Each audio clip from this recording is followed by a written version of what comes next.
مولانا اشرف علی تھانوی رحمۃ اللہ علیہ نے شیخ عبد القادر جیلانی رحمۃ اللہ علیہ کے حوالے سے ایک قصہ نقل کیا ہے کہ ان کے ایک شاگرد تھے، شیخ عبد القادر جیلانی رحمۃ اللہ علیہ کے ایک شاگرد تھے، اور حضرت شیخ کا معمول تھا صبح صبح تہجد میں اٹھنے کا، اور سارے ہی اللہ والے تہجد میں اٹھتے ہی ہیں، اس کے بغیر کوئی صاحب نسبت بن جائے ایسا ممکن نہیں ہے۔ تو جب وہ تہجد میں اٹھے، وضو کیا، وضو کر کے وہ سیدھے گھر کے باہر نکلے، تو گھر کے باہر جیسے نکلے تو دیکھا کہ ایک بہت بڑا دروازہ ہے، جو دروازہ پہلے کبھی نہیں ہوا کرتا تھا۔ یہ شاگرد جو تھے، مرید بھی تھے شاگرد بھی تھے، تو پیچھے پیچھے ان کے ساتھ ہو لیے، حضرت دروازے میں داخل ہوئے تو یہ بھی ان کے ساتھ دروازے میں داخل ہو گئے۔ اب وہاں دیکھا کہ شیخ عبد القادر جیلانی رحمۃ اللہ علیہ بیٹھے ہیں، اور ان کے ساتھ ایک مجلس میں 40 لوگ بیٹھے ہوئے ہیں، اور ان میں سے ایک کی بالکل آخری حالت ہے، یعنی بالکل کراہ رہے ہیں۔ پھر تھوڑی دیر کے بعد ان کی وفات ہو گئی، اور ان کا وہ کپڑا اتار کر کے دوسرا کفن دفن کا انتظام کیا گیا۔ تدفین ہونے کے بعد پھر سب لوگ بیٹھے، پھر حضرت شیخ عبد القادر جیلانی رحمۃ اللہ علیہ مراقب ہوئے، اور مراقبے میں گئے، اور اس کے بعد جو ہے سر اٹھا کر کے اپنے ہاتھ کا ایسے اشارہ کیا تو وہاں پر ایک ایسا شخص موجود تھا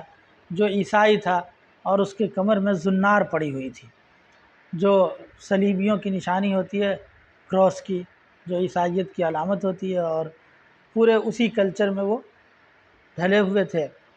انہوں نے آتے ہی کلمہ پڑھا، اور کلمہ پڑھنے کے بعد غسل کیا، اور غسل کر کے پھر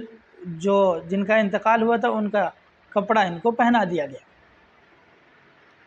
یہ سب واقعہ ہوا، وہ چلے آئے، یہ بھی پیچھے پیچھے چلے آئے۔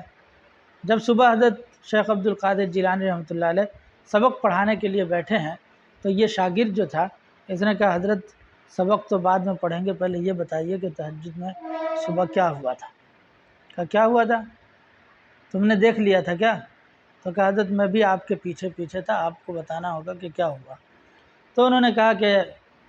ہوا یہ کہ وہ شہر بغداد جو ہے میرے قریب کر دیا گیا، اور میں اس کے اندر داخل ہوا،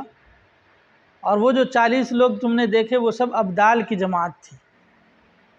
ان میں سے ایک کا انتقال ہوا، تو اس کے بارے میں مشورہ تھا کہ اب اس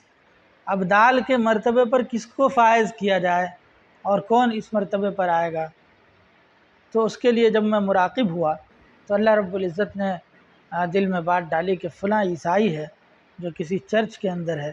میں چاہتا ہوں کہ اس کو ایمان کی دولت سے مالا مال کر کے اس کو ابدال کے مرتبے پر فائز کیا جائے۔ یہ واقعہ سنانے کے بعد حضرت تھانوی رحمۃ اللہ علیہ فرماتے ہیں کہ آپ سوچئے کہ ایک شخص جس کی پوری زندگی عیسائیت میں گزری ہے اور کفر و شرک میں گزری ہے،